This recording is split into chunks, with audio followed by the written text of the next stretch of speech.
भाजपकडून करण्यात आले 23 लोकसभा निरीक्षकांची घोषणा। पंकजा मुंडेंकडे उत्तर मुंबई तर गिरीश महाजनांकडे उत्तर पूर्व मतदारसंघाची जबाबदारी। केंद्र सरकार मार्चच्या पहिल्या आठवड्यात सीए कायदा लागू करणार, सूत्रांची माहिती। कायद्याच्या अंमलबजावणीसाठी एक विशेष पोर्टल देखील तयार। पंतप्रधान नरेंद्र मोदी आज यवतमाळ दौऱ्यावर। मोदींच्या हस्ते विविध विकास कामांचं लोकार्पण। मुख्यमंत्री एकनाथ शिंदे उपमुख्यमंत्री राहणार उपस्थित। यवतमाळमधील मोदींच्या सभेतील खुर्च्यावर राहुल गांधींचे फोटो। राहुल गांधींचे फोटो असल्यानं चर्चांना उधाण। जेपी नड्डांचा 4 मार्चला नागपूर दौरा। भाजप युवा मोर्चाच्या राष्ट्रीय अधिवेशनात करणार तरुणांना मार्गदर्शन।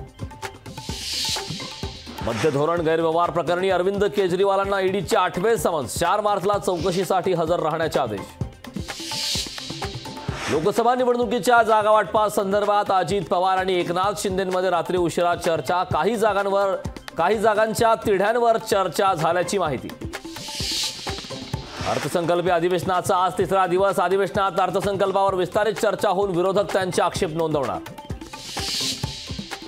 मव्याची जागा वाटपासंदर्भात आज बैठक हॉटेल ट्रायडंट येथे पार पडणार। बैठकीला वंचितचा प्रतिनिधी उपस्थित राहणार। इकबाल सिंग चहल अश्विनी भिडे यांची बदली अटळ। निवडणूक आयोगाने बदली न करण्याची मागणी फेटाळली। हिमाचलमध्ये राज्यसभा निवडणुकीत काँग्रेसची 6 मतं फुटली। सुखविंदर सिंग सुखू सरकार अल्पमतात असल्याचा भाजपचा दावा। भाजप अविश्वास प्रस्ताव दाखल करण्याची शक्यता। कर्जत जामखेड एमआयडीसी प्रकरणात उद्योगमंत्री उदय सामंतांनी बोलावली बैठक। बैठकीला राम शिंदे निमंत्रित, रोहित पवारांना बैठकीचं निमंत्रण नाही। ड्रग्ज प्रकरणात पुणे पोलिसांकडून आणखी एक संशयिताला पश्चिम बंगालमधून घेतलं ताब्यात। माफिया संदीप धोनियाच्या संपर्कात संशयित असल्याची माहिती। मुंबईत 5 मार्चपर्यंत 15% पाणी कपात। पिसे उदंचन केंद्रात आग लागल्यानं अनेक पंप बंद अवस्थेत। पाणी जपून वापरण्याचं आवाहन।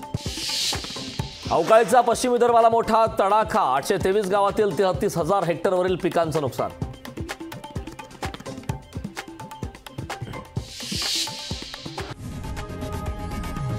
लोकशाही मराठी ऐका, पहा, जागरूक रहा।